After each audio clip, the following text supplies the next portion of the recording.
बढ़ते आगे। उत्तर प्रदेश के मुख्यमंत्री योगी आदित्यनाथ आज कानपुर पहुंचे। सीएम मेडिकल कॉलेज में सुपर स्पेशलिटी ब्लॉक के शिलान्यास कार्यक्रम में हिस्सा लेने पहुंचे। मुख्यमंत्री योगी आदित्यनाथ ने डॉक्टरों को तीमारदारों के प्रति संवेदनहीनता दिखाने पर जमकर धिक्कारा। सीएम योगी आदित्यनाथ ने कहा कि जब मैं लखनऊ में बैठकर ये सुनता हूं कि कानपुर में डॉक्टरों ने तीमारदारों के साथ मारपीट की है तो मुझे बहुत कष्ट होता है। इसके अलावा सीएम योगी आदित्यनाथ ने कहा कि ग्रामीण जनपदों के लिए हमारी सरकार ने मेडिकल वैन सेवा शुरू की है, जिसके तहत डॉक्टर मरीजों के पास पहुंचेंगे। उन्होंने कहा कि इससे लोगों के मन में डॉक्टरों के प्रति संवेदना का भाव पैदा होगा।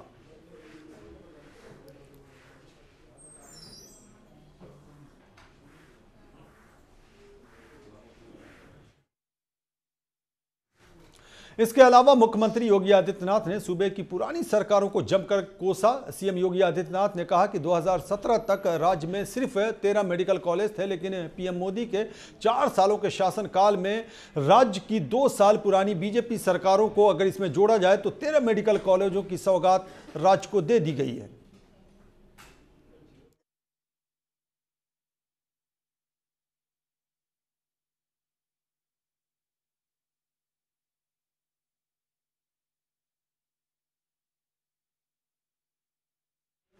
कानपुर के बाद सीएम योगी आदित्यनाथ ने फतेहपुर पहुंचे और यहां पहुंचने के बाद मुख्यमंत्री योगी आदित्यनाथ ने जिले को राजकीय मेडिकल कॉलेज समेत कई सौगातें दी।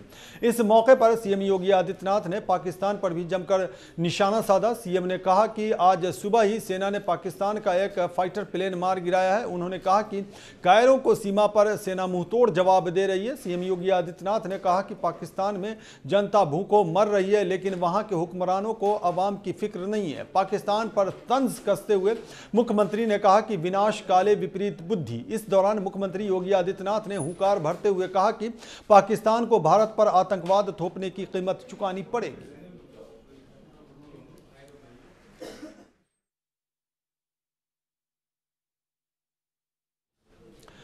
उधर उत्तर प्रदेश के पूर्व मुख्यमंत्री अखिलेश यादव ने बुधवार को मैनपुरी के गांव बरनाहवल पहुंचे और यहां उन्होंने अखिलेश यादव ने पुलवामा में शहीद हुए जवान राम वकील के घर वालों से मुलाकात की। इस दौरान अखिलेश यादव ने कहा कि हमारी भारतीय वायुसेना ने पाकिस्तान के अंदर घुसकर आतंकियों को जिस तरह से मारा है उसके लिए मैं भारतीय वायुसेना को बधाई देता हूं। उन्होंने कहा कि जब जब पाकिस्तान की तरफ से आतंकी हमले होते रहेंगे तब तब हमारी सेना उन्हें मुंहतोड़ जवाब देती रहेगी।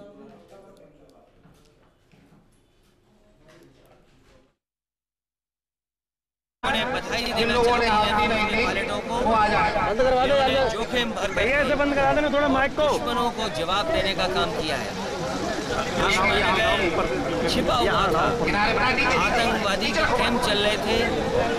सुनने में ये आया है कुछ कैंपों पे अटैक हुआ है और 1000 किलो का लगभग वहाँ पर बम गिराए गए हैं। ये जो सीमा पर आतंकवाद या सीमा पर हमारे कोई भी घुसपैठी अगर घुसता है तो उस पर कड़ी कार्रवाई तुरंत की जानी चाहिए।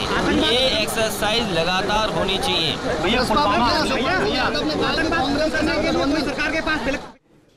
लोकसभा चुनाव 2019 में गठबंधन पूरी ताकत के साथ चुनाव मैदान में उतरने की तैयारी कर रहा है। इसे लेकर पूरी तैयारी हो चुकी है। अब इंतजार है तो बस चुनाव प्रत्याशियों का। तो आज मैनपुरी पहुंचे सपा मुखिया अखिलेश यादव ने 2 सीटों पर बता दिया है कि चुनाव मैदान में कौन उतरेगा। समाजवादी पार्टी के राष्ट्रीय अध्यक्ष और पूर्व मुख्यमंत्री अखिलेश यादव ने कहा कि समाजवादी पार्टी संस्थापक मुलायम सिंह यादव लोकसभा चुनाव मैनपुरी से और वो खुद कन्नौज से लड़ेंगे।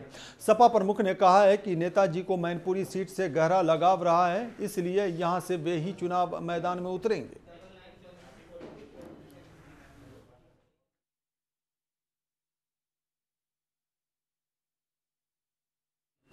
रुकते हैं एक छोटे से ब्रेक के लिए, जल्द हाजिर होते हैं।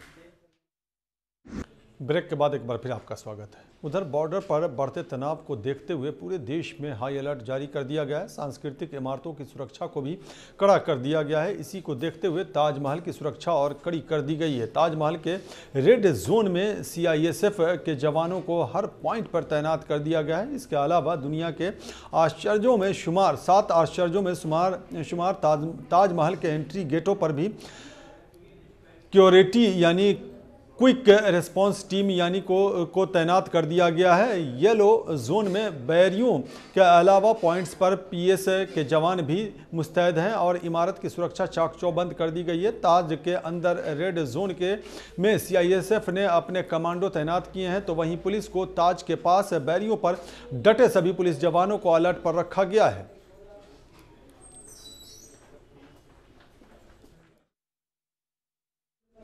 दारुल उलूम देवबंद में भी सुरक्षा के मद्देनजर प्रबंधन को ने नए आदेश जारी किए हैं। इन आदेशों के तहत संस्था में पढ़ने वाले विद्यार्थियों को बिना वजह इधर उधर न जाने की हिदायत दी गई है। इसके अलावा संस्था ने आदेश दिया है कि एंट्री के वक्त स्टूडेंट्स को गेट पर अपना पहचान पत्र दिखाना होगा। संस्था की तरफ से दिए गए आदेश में कहा गया है कि रात के वक्त संस्था समय से बंद कर दिए जाएंगे, लिहाजा स्टूडेंट्स रात के वक्त समय से संस्था में वापस लौट आएं। खबर यह भी है कि संस्था में पढ़ रहे ऐसे कश्मीरी स्टूडेंट्स को वापस भेज दिया गया है जो बिना पहचान पत्र संस्था में थे।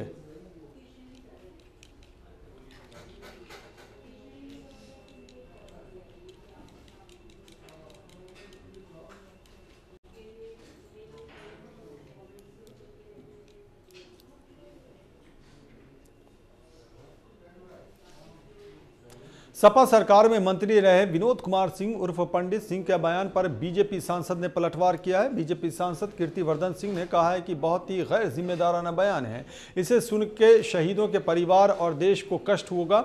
उन्होंने कहा कि पंडित सिंह ने देश के खिलाफ बोला है और वो इस तरह बोल रहे हैं कि दुश्मनों को मौका दिया जाए। आपको बता दें कि सपा सरकार में कैबिनेट मंत्री रहे पंडित सिंह ने भारतीय वायुसेना ने सर्जिकल स्ट्राइक पर सवाल उठाए थे और वायुसेना के एयर स्ट्राइक को फर्जी बताया था।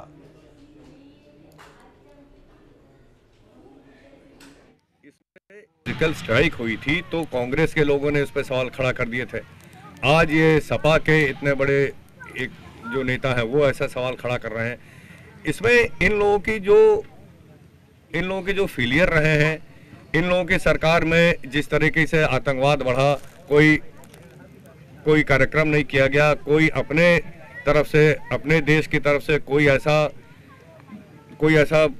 घटना नहीं की गई, कोई ऐसा वार नहीं किया गया कि आतंकवाद खत्म हो, कोई ऐसी प्लानिंग रही, कोई सर्जिकल स्ट्राइक नहीं किया। तो जो ये इन लोगों का फेलियर है उसको छुपाने के लिए जो आज अपनी सरकार कर रही है माननीय मोदी जी, अपने देश का सम्मान बचाने के लिए, अपने देश की रक्षा करने के लिए, मजबूती बढ़ाने के लिए जो वो कोई भी कदम लिया जाता है उस पर सब पे ये लोग सवाल करते हैं, लेकिन ये भूल जाते हैं कि इस तरह सवाल करके ये देश के खिलाफ बोल रहे हैं।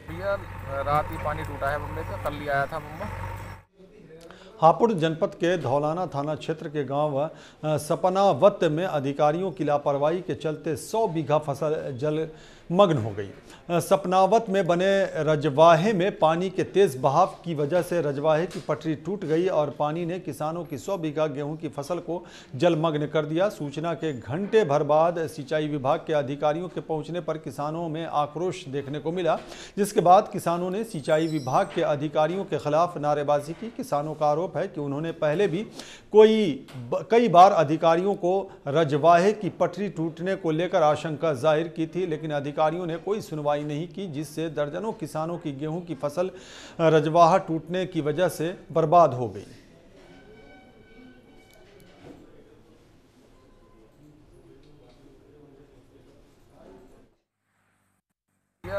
रात ही पानी टूटा है बम्बे से, कल ही आया था बम्बा, और इसमें 100 बीघे ज़मीन जो है वो गेहूं की फसल बर्बाद हो चुकी है, जिसमें लगभग लाखों रुपया का जो किसानों का आर्थिक हानि क्या सिही जो होती है वो रात में वो बिल कर देती है इसमें। दूसरा ये रजवाहा सफा करते हैं, इसको जो प्लान नहीं करते हैं पटरियों को। तो सिंचाई विभाग की कोई लापरवाही? हाँ, सिंचाई विभाग की लापरवाही है जी। हर बार कहते हैं लापरवाही कराएं सिंचाई विभाग वाले, और हमारी सारी फसल नष्ट हो चुकी। 100 बीघे फसल है जी, खत्म ही हो चुकी है। अब तो कहीं पानी का विकास नहीं है, ना पानी की जरूरत थी। 1.5 लाख रुपए का नुकसान है जी। हाँ, अधिकारी मौके पर आए? अधिकारी आए जी, सुबह आए हैं, जब कहिए 2-3 घंटे बाद जब पहुंचे यहाँ। यूपी के हापुड़ में सिंचाई विभाग की लापरवाही देखने को मिली है। यहाँ किसानों की सैकड़ों बीघा जमीन रजवाहा टूटने से जलमग्न हो गई। किसानों का आक्रोश भी यहाँ देखने को मिला है। किसानों ने सिंचाई विभाग के खिलाफ नारेबाजी की। किसानों का साफ तौर से कहना था कि सिंचाई विभाग की लापरवाही के कारण ही आज हमारी लाखों की फसल बर्बाद हुई है।